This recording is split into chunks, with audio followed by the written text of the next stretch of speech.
This video contains spoilers, so if you don't wanna be spoiled, turn the fuck away, you cocksucking shit-eating mother. So hello everybody, it's Karavin here, and today we've got a video about an anime.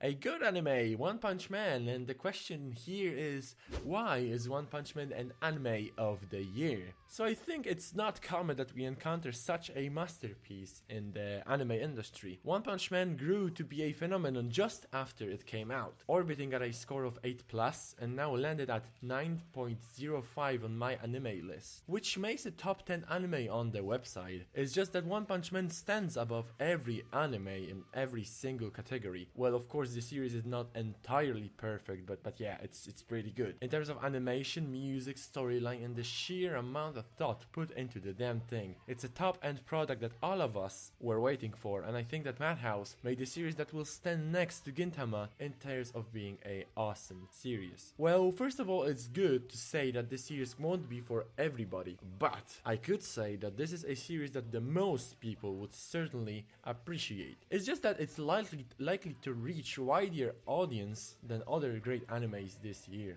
which is surely a good thing. You can already see the trend rising on the internet, be it memes, fanarts, or jokes containing elements of One Punch Man. But seriously now, let's get to the real thing. Why is One Punch Man an anime of the year? Well, first of all, it's a great concept. Hardly anybody uses the concept of superheroes in a funny, satiric way, which One Punch Man does perfectly. The last anime I saw with the same concept was Needless, and Gintama maybe to a lesser extent. Not only it is niche and not used, but it is amazingly executed. I can't even express how much I liked the fight with the Mosquito Girl, which was actually the first serious fight. At first I was blown away by the epicness of the fight, how Genos was struggling, how he couldn't win, and the whole drama surrounding this scene. It was pretty serious back then. And then just Saitama coming in to slap the Mosquito to the wall. It was amazing, seriously. The thing is that you just didn't expect it, and that's what made it so good. It was just so unexpected, so unexpected. And while talking about concept, it's time to move to character design. We all know that Genos and Saitama are greatly animated, awesome guys. Of course, we could see more great characters like Silver Fang or Atomic Samurai, although Atomic Samurai is not the best name they could come up with. But here, I would like to give some criticism of my own. Well, not exactly criticism, but something of a critique. The thing is that we certainly could see great character designs, but some of them were kinda lame. Like those two guys fighting the octopus thing, and some other guys like those here fighting the Seafolk King. And although the character designs were lame, the anime worked over them. And yes, I realized that the lame character design was on purpose to some extent, because it's a funny anime, and that's why they were lame. But let me say something here. Even though some of those guys were kinda bad, we still get a hell of a laugh from them, which blows my mind. And remember, Puri Prisoner is not lame. He is the fucking best. And I guess that I think that the character design is a work of some real pros. And here we move on to the means with which they managed to work over those characters. First of all, the sheer amount of awesome animation there. And it's not just that they put effort to some fighting scenes. They managed to perfect every single second of this show. Every fight, every scene that didn't matter. Although I feel like the last fight could have been better compared to the other animations, like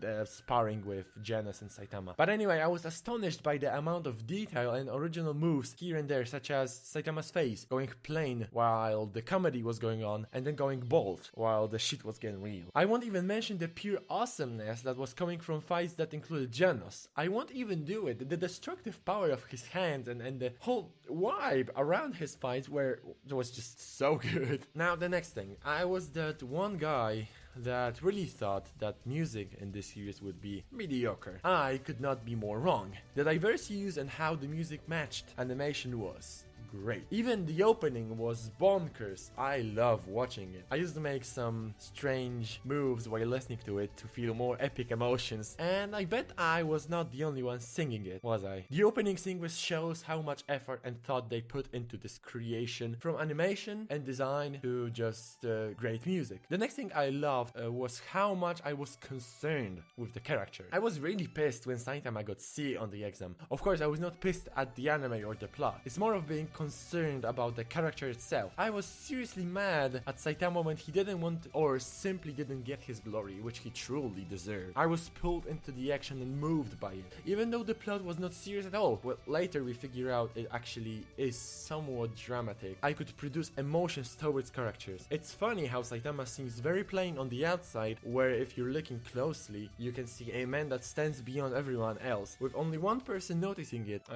who is Genos, of course. And that design and construction of a character to me is a perfect thing and needs a lot of thought and sweat to build. It's not rushed, it's not a half-assed unoriginal character like some animes made. I'm sorry I'll make this comparison again, but Saitama to me stands next to Gintoki. Plain man with his secrets and characters, with hidden experience and just being an awesome man. I simply love it. I love the design. And now before ending this video, I need to emphasize a few things. Here's another great thing about the anime. Let me make a comparison yet again to Gintama. One Punch Man represents the same vibe that the previous one does. It's funny to tears, it's epic to tears, and has a slight drama, which refers to his existential problem of being too strong, which is explicitly shown in the last fight of the scene. It's kind of sad when you think about it, and it's a paraphrase of how life can be repetitive. Pretty nice. It's a dramatic concept which not everybody can notice. I reckon that if you can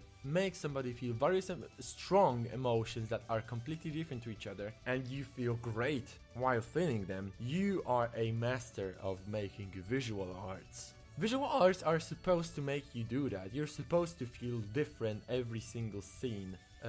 Live through some kind of catharsis and then think about it more after you watch, to only think that it is better and better in your eyes. There's not a lot of series that does that, and One Punch Man is surely one of them. And then one last thing to say, and this will be the only serious criticism towards this series: it was too short. I think it easily could have been 24 episodes. Some of the parts were rushed and could have been there longer. Some things could have been shown in more detail. As I found later on my anime list, Saitama is a hero A class at the end of the series, which is never told, and Genos becomes S class hero rank 13, and he was 16 in the anime. So yeah, it could have been longer, but I guess we will see a second season, or maybe I hope to see a second season, or maybe a movie. That would be pretty nice too, I guess. So I guess that's the end of it. Hopefully you like my commentary, and tell me in the comments if you share my opinion or not, or just hit to dislike thing and just judge me upon it.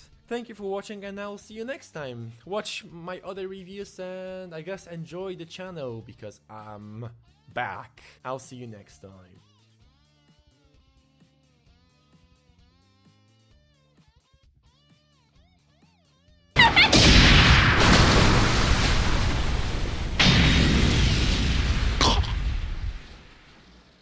Cut. うぜえ。